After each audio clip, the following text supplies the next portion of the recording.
Welcome to the deep dive. It's September 15th today. And, some days just feel like they have a certain weight to them, maybe some hidden wisdom if we look closely. Mm-hmm. That's true. So today we're taking a deep dive into something really vital, I think, for growth. This deliberate art of patient cultivation. Understanding deep growth and how critical timing really is in our development. Absolutely critical. Patience isn't always easy, but it's key. Definitely. For this dive, we've pulled together some fascinating sources. We've got insights from Daily Dad, some powerful bits from Daily Stoic, and also reflections tied specifically to September 15th wisdom. A good mix. Yeah, and our mission, like always, is to pull out those practical, profound nuggets that can genuinely speed up your understanding, maybe spark a few aha moments for you. Without the overwhelm, hopefully. Just the good stuff. Exactly. This deep dive is really designed for you. Maybe you're tackling a new challenge at work, trying to get up to speed in a field, or maybe you just love those moments of clarity. We want to arm you with solid knowledge. So let's jump in. Okay, let's unpack this. A really foundational idea that comes up in the sources. It sounds simple, but it's got immense power. Is this directive? Own the morning. Right. Heard that one before, but what's the angle here? Well, it's not just about getting stuff done, Yeah. It's more about reclaiming those early hours as a kind of sacred space, like a quiet zone to set your intention, ground yourself before the world starts throwing things at you. Before the emails and the notifications start piling up. Precisely. And that idea flows really nicely into another practical tip: making new habits or training seamless with your lifestyle. Integration, not disruption. Exactly. The sources are pretty clear that real lasting change, it rarely comes from those huge dramatic overhauls that, let's be honest, usually burn us out fast. Yeah, New Year's resolutions often fail for that reason. Right. Instead, it's about weaving new habits into your daily life, almost invisibly, like they were always meant to be there, building a rhythm that becomes second nature. And what's fascinating there, I think, beyond just, being more productive in the morning is the why. Why own it? It's a profound act of self-mastery. Okay, tell me more. Well, starting your day with intention, maybe it's quiet thought, maybe a specific workout, maybe just focused breathing. It really shapes your whole psychological state for the rest of the day. Sets the tone. It totally sets the tone. And the sources connect this straight back to Plato. Remember, the first and best victory is to conquer self. Ah, right. So it's not about big heroic acts necessarily. No, it's about that quiet daily discipline. The internal strength you build by mastering those little morning habits that directly boosts your focus, helps you regulate emotions better, and just makes you more resilient when things inevitably go sideways later in the day. You're building an internal locus of control. Exactly, and that ripples outwards. That makes sense. Small wins build big strength. But look, actually doing this consistently, that can be tough. Real inertia kicks in. What are some, maybe less obvious, hurdles people face with owning the morning? And how do the sources suggest getting past them, beyond just try harder? That's a really good question, because willpower alone often isn't enough. You've hit on a critical point. Often, the biggest hurdle isn't the lack of desire, it's decision fatigue. Already tired before you start? Yeah, or just the weight of everything you could be doing or what others expect. The sources kind of imply overcoming this isn't brute force. It's about making the decision once and then building systems around it. Like setting things up for success. Exactly. Prep the night before, lay out your workout clothes, decide on just one thing you'll do. It lowers the mental barrier when you're still half asleep. You front load the discipline, make it easy for your future self. Then that internal strength starts to build on itself. Okay, systems over sheer willpower. I like that. Yeah. Now here's where things get really interesting, I think. It shows a different side of cultivation. This story about Henri Cartier-Bresson, the famous French photographer. Oh yeah, the decisive moment guy. That's him. This story perfectly illustrates protecting that inner spark, that curiosity. Apparently, when he was young, school lessons were just mind-numbingly boring for him. I think many people can relate to that. Totally. So he'd often get caught, not daydreaming, but completely lost in a book considered inappropriate for his age. Often reading these beautiful, complex French poets like Mallarmé or Rimbaud. Wow, heavy stuff for a kid. Not exactly comics. Right? So the sources detail this pivotal moment just before 6th grade. He gets caught again, book in hand. You can just picture the scene, right? Principal's office looming. Yeah, expecting the worst. The principal starts off gruff, barks out, "Let's have no disorder in your studies," standard stuff. But then something shifts. His voice softens. And instead of a punishment, he says, "You're going to read in my office." Whoa. Yeah. That office became Henri's sanctuary. A place his curiosity wasn't just tolerated, it was actually protected for the rest of his school days. Wow. If we connect that to the bigger picture, that's just a profound example of what you might call intellectual guardianship. Intellectual guardianship, I like that term. It's this conscious choice to protect and actually nurture that genuine curiosity. The principal, he had a choice, didn't he?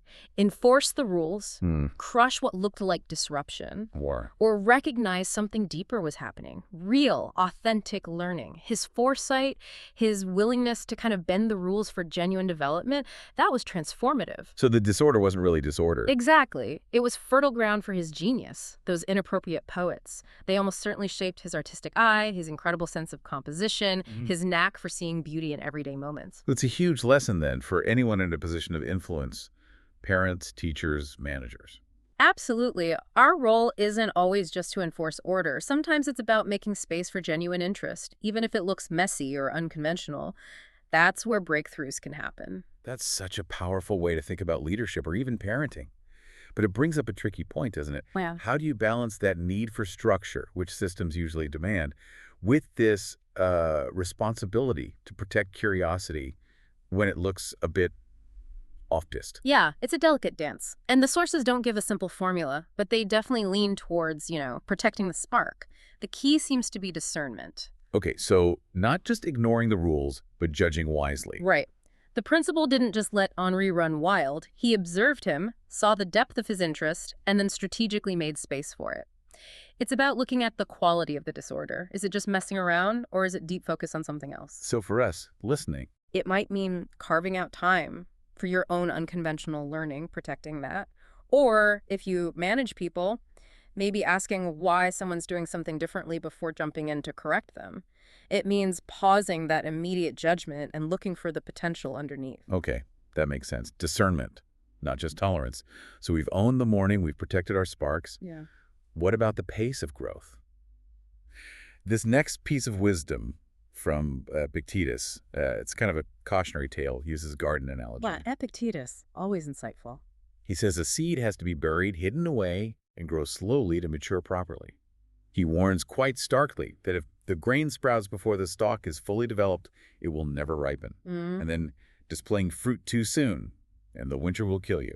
It's a pretty striking image, isn't it? That danger of showing off too early. It really is, and it raises such an important question for all of us, I think. Are we cultivating our inner garden for show, to impress the neighbors? Or are we growing one to feed a family? Meaning for real substance. Exactly. Epictetus is hammering home that genuine wisdom, real skill, deep roots. They just take time. You can't rush it. And the sources link this ancient idea directly to right now, especially with social media. The pressure to perform online. Precisely. That temptation to showcase every little bit of progress, maybe even understanding we haven't fully grasped yet, just because everyone else seems to be doing it. We see highlight reels and feel we need one too, even if the foundation isn't quite there. That's not just superficial. No, it affects the integrity of the growth itself. Like Epictetus says, force a plant to fruit too soon, the fruit's weak, and the plant suffers. Rush to display your skills before they're solid, and you skip the essential, often boring stages of deep learning. You might even fool yourself. You might. Real mastery, the kind that survives challenges the winter, comes from that quiet, patient work underground. Building substance that doesn't need applause to know it's real. That difference between growing for show and growing to actually feed yourself, sustain yourself, that's really hitting home. But I wonder, in a world that does often demand quick results and public wins, how do we practice that deep patience Epictetus talks about without just becoming invisible or missing chances to share real progress? That is the tightrope walk, isn't it? And the sources suggest it's not about total silence, but about understanding your motivation for sharing. Intention again. Right. Are you sharing to get genuine feedback to help you grow more? That's one thing. Are you performing for likes before you've really got it down? That's another. The patient cultivation itself gives you the wisdom to tell the difference. So you develop confidence from the inside out. Exactly. You know the roots are deep, so when you do share, it's solid. It comes from substance, not a need for validation. And also recognizing that some growth phases need to be private. Like a tree's roots spreading unseen. That's where the real strength develops. Okay, internal confidence and knowing why you're sharing, that helps. Now let's shift from patience to Well, perseverance. Hmm. Our sources move into navigating challenges, making choices. It offers that incredibly simple yet profound advice. Make good choices. Sounds easy. Almost too easy, right? But the power is in the consistency, especially when things get tough. Making those good choices again and again. Under pressure, that's the test. Exactly. And when those choices lead into hard times, the sources bring in Jack Ma's perspective.